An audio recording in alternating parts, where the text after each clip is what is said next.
por exemplo, o Freud dizia que nós nascemos com essa carência por um pai universal. Tudo bem. Mas de onde vem essa carência? Porque é estranho você sentir falta de algo que não existe? Mas não é... Assim, eu entendo... entendo, inclusive, por que isso daí apela tanto para... Na verdade, faz com que a tua crença se reforce. Mas eu tenho uma certa dificuldade... tenho uma certa dificuldade em ligar a existência desse vazio, que pode ser só uma coisa natural que vem do fato da gente ser autoconsciente. Claro.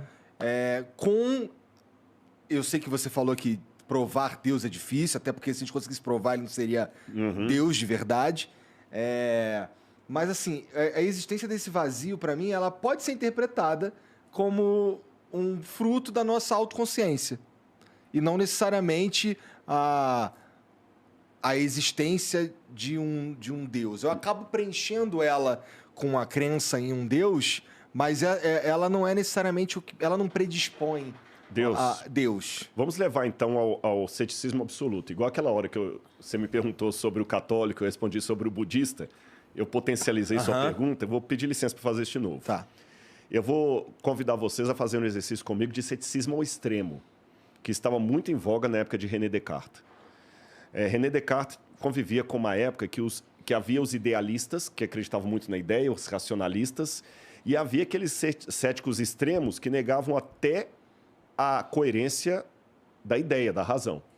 Eles falavam o seguinte: olha, eu duvido tanto que eu não posso nem ter certeza que você está aqui. Quem me garante...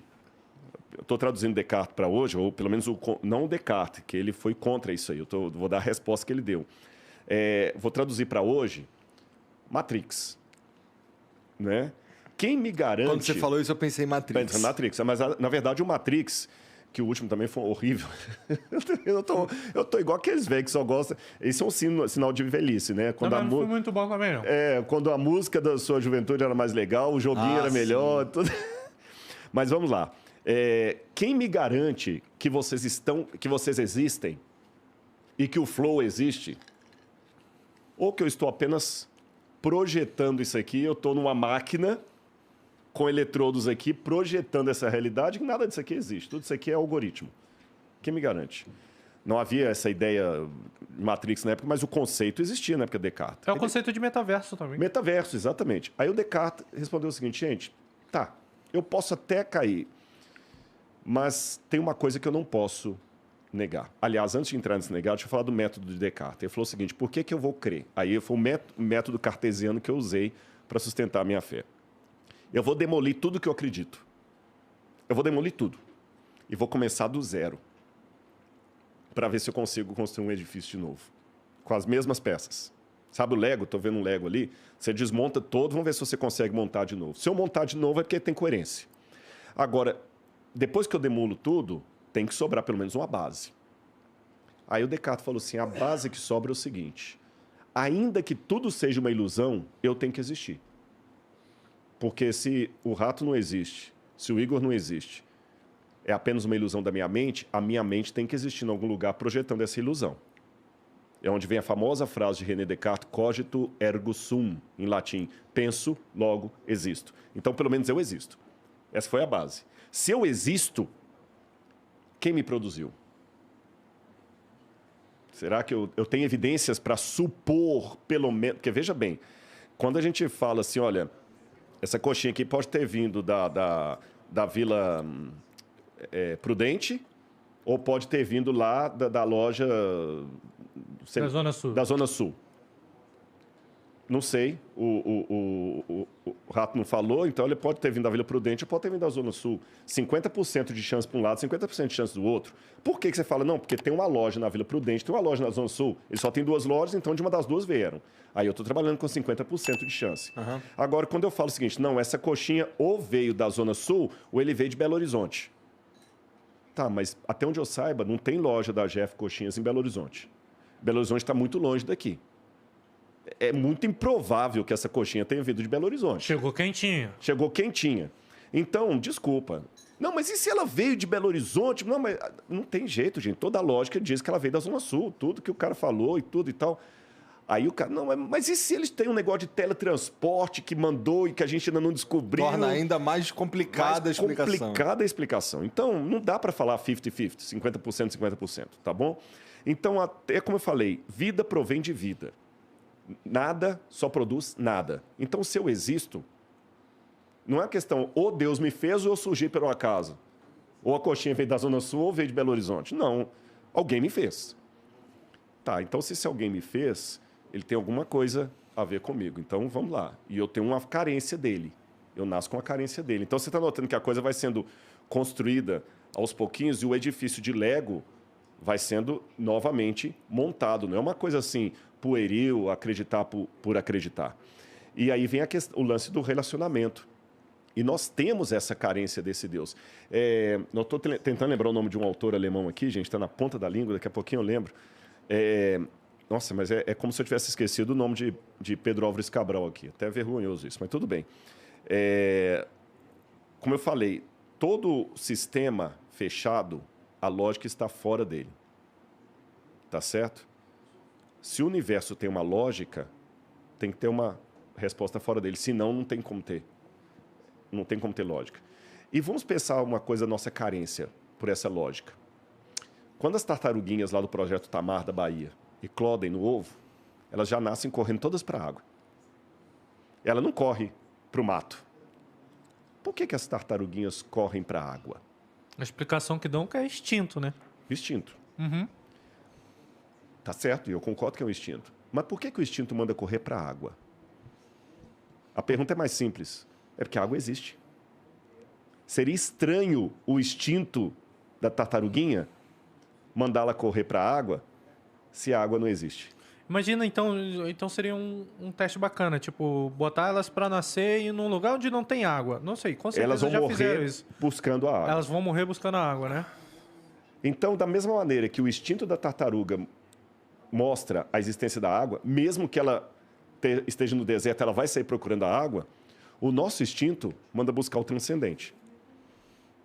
E quer nós nasçamos numa situação de beira de praia ou do deserto, a gente vai continuar buscando esse transcendente. E quando não achar esse transcendente por qualquer questão biográfica, a gente vai tentar substituir esse transcendente com outra coisa. Aí que venha o tédio do possuir lá do Schopenhauer. É o camarada que ele teve fama, ele teve dinheiro, ele teve tudo, mas tem um vazio muito grande. E eu tenho certeza que nessa banca aqui, sem querer julgar ninguém, vocês já entrevistaram muitas pessoas que contaram, pô, cara, eu cheguei no ápice da glória, tinha milhões de fãs, pessoal, mulher e tudo, bebida, e um vazio tremendo. Eu entrava no apartamento lá, eu tinha que matar de bebida e droga e tudo mais, porque eu não aguentava suportar o dia. Aí eu ia lá para frente da TV, coisa e fazia no canal tal, fazia tal coisa. Um vazio tremendo, porque não dá para encher o vazio com forma de Deus com outra coisa que não seja Deus. Agora, a boa notícia que eu dou para todo mundo é que assim como existe um vazio com forma de Deus no meu coração, existe um vazio com forma de Rodrigo no coração de Deus. Ele me deseja. Ele me quer. Se eu deixar, ele não vai me obrigar. Ele não obriga. Ué, sem você, sem todo mundo que acredita nele, ele deixa de existir, né? Ele deixa, mas não daquele jeito também, como na mitologia grega, que os deuses precisavam da adoração das pessoas para continuar existindo. Mas ele deixa com muita tristeza. Como também, você tem sua filha, que você falou da outra vez, né? Se ela não te quiser mais como pai, ela te odiar... Eu não sou mais pai dela. Você não é mais pai dela. Você deixa de existir emocionalmente para ela. Mas você está aqui chorando e ainda tentando. Filha, papai está aqui. Mas então, tipo, você fala que Jesus Cristo vai voltar. Beleza. Uhum. Teve todo um raciocínio aqui de como Deus se introduziu na nossa sociedade, vamos dizer assim, de uma forma bacana, que nenhum Deus fez. Uhum. Eu vejo como uma forma bem inteligente, porque se eu vejo Deus sem ser numa forma humana na minha frente, é capaz de eu morrer infartado. Com certeza. Eu acho que todo mundo, assim, se eu não me engano, tipo, tem até filmes, Constantine. Sim, aquele do anjo lá. Isso, que se ouve a voz de Deus, a cabeça da pessoa explode. Por quê? Porque é algo inexplicável. É algo que realmente é poderoso. Mas, seguindo esse raciocínio, quando Jesus Cristo veio, há mais de 2000 anos atrás, foi porque a gente realmente precisava Foi. de Jesus Cristo? Será que a gente estava chegando num momento onde ia dar merda e Deus chegou e falou, tenho que aparecer. E apareceu como Jesus Cristo. Você fala que Cristo vai retornar. Existe com certeza no Apocalipse ou No Evangelho lá que no falei. Evangelho quando isso vai datar. Mas será que é agora? Essa é a pergunta. Será que estamos chegando? Eu acredito que sim. E vou dizer mais. Eu acredito que sim nesse sentido. Quando eu dei aquele exemplo do Evangelho lá, que eu falei, guerra sempre teve, fome sempre teve, tem uma expressão que Jesus falou o seguinte, quando virem algumas coisas, serão como dores, como as dores, princípio das dores. A expressão no grego, princípio das dores, são dores de parto. Analogia que Paulo também vai fazer, dores de parto. Quando a mulher vai ganhar neném, ela primeiro começa a ter contração. Uhum. E o que acontece? Você que é pai, você acompanhou sua mulher, a contração ela vai cada vez diminuindo o intervalo e aumentando a intensidade. Então, o que Jesus quis dizer é que até a volta dele, algumas coisas iriam diminuir os intervalos e aumentar a intensidade. Realmente, um terremoto que acontece hoje mata muito mais pessoas e afeta muito mais o mundo do que um terremoto que aconteceu no ano 3 a.C. Aham. Né? Porque o mundo era menos povoado, então a gente está vendo isso. O risco de uma guerra mundial, realmente é uma guerra mundial, embora eu deixei claro, não quero entrar em contradição aqui, que o anticristo vai trazer uma aparente paz para o mundo. E quando ele voltar, então tudo indica que pode ser agora. Uhum. Você está entendendo? Tudo indica. Só que no fundo, Jesus falou o seguinte, o dia e a hora vocês não vão saber. Então fiquem preparados, porque a hora que vocês menos perceberem, o Filho do Homem virá. Mas virá para salvar?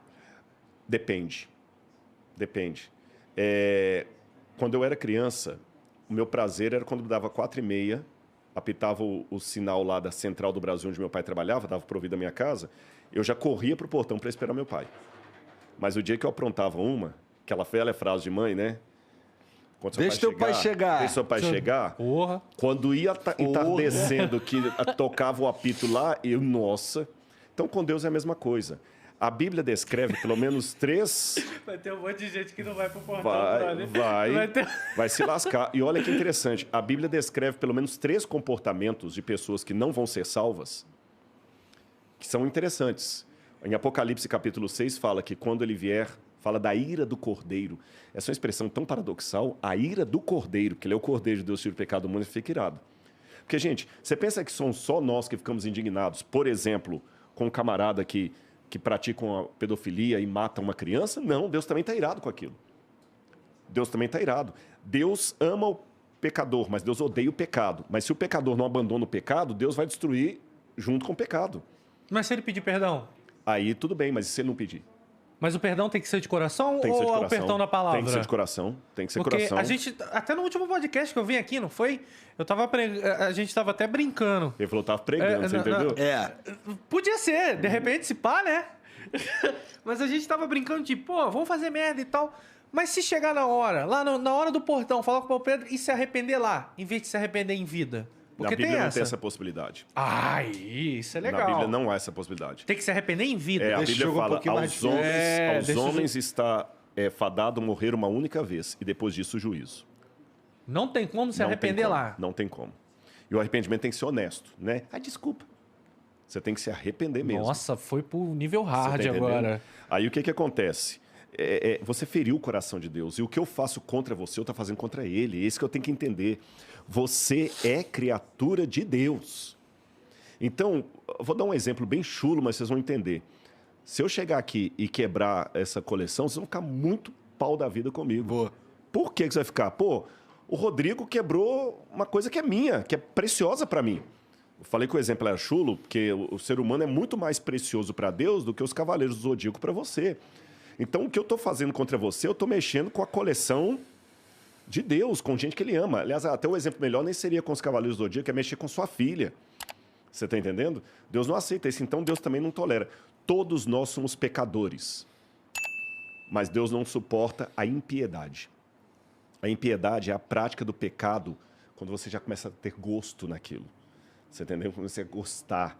É aquele cara que ele começa a desconfigurar para poder... Nossa, é terrível isso. Cometer o pecado e errar é normal. É normal. Apaixonar-se pelo pecado...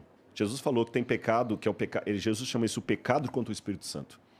Quando a pessoa vai... Bom, e aí o que, que acontece? A Bíblia descreve 3 comportamentos que são até paradoxais. Fala da ira do Cordeiro em Apocalipse capítulo 6.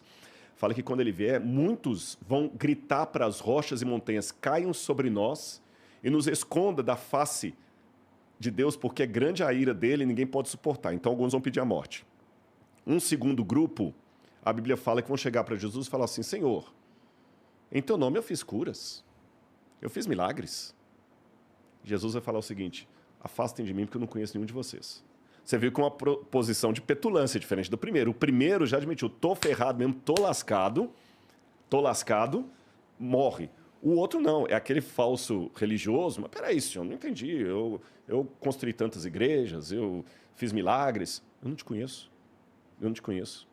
E o terceiro grupo é aquele que Jesus vai falar o seguinte, saiam daqui porque eu tive fome e você não me deu de comer, Mateus capítulo 25, eu tive sede e você não me deu de beber, eu tive preso, você não foi me visitar. E ele falou, mas quando é que eu deixei de fazer isso?